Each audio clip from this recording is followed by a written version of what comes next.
கர்த்தருக்கு ஸ்தோத்திரம். இந்த நாளிலும் கூட யோவான் 5வது அதிகாரம் 26வது வசனத்திலிருந்து படிக்கிறதை கேட்போம். இதற்கு முன்பு யோவான் 1லிருந்து 25 வசனங்கள் வரை படித்ததை நாம் கேட்டோம். இப்பொழுது 26வது யோவான் 5வது அதிகாரம் 26வது வசனத்திலிருந்து படிக்கிறதை கேட்போம். கர்த்தருக்கு ஸ்தோத்திரம். எல்லோருக்கும் 26வது வசனத்திலிருந்து யோவான் 5வது அதிகாரம் 26வது வசனத்திலிருந்து.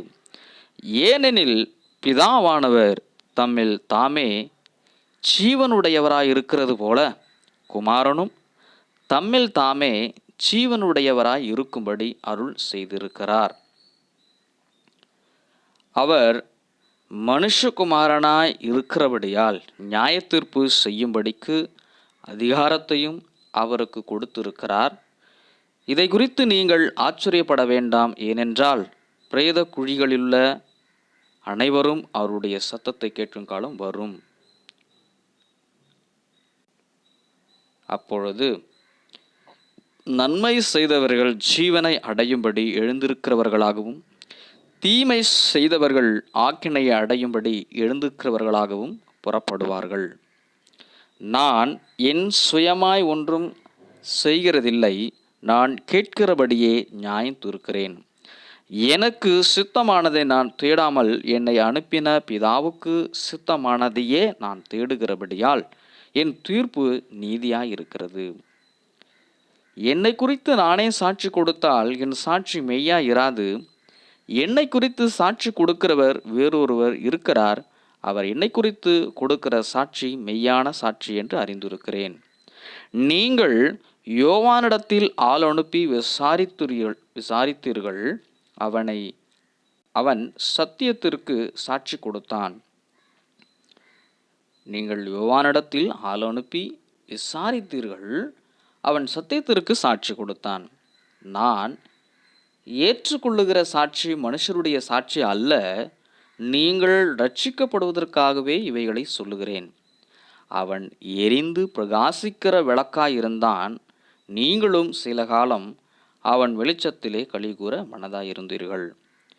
யோவானுடைய சாட்சியை பார்க்கிலும் மேன்மையான சாட்சி எனக்கு உண்டு. அது என்னவெனில், நான் நிறைவேற்றும்படிக்கு பிதாவானவர் எனக்கு கற்பித்ததும் நான் செய்து வருகிறதுமான கிரியைகளே. பிதா என்னை அனுப்பினார் என்று என்னை குறித்து சாட்சி கொடுக்கிறது.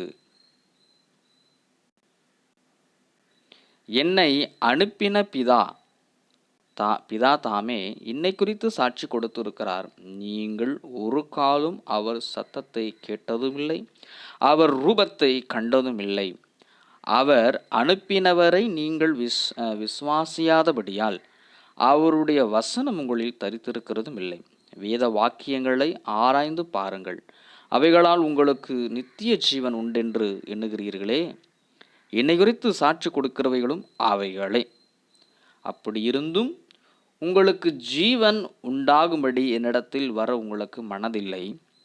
நான் மனுஷரால் மகிமை ஏற்றுக்கொள்ளுகிறதில்லை.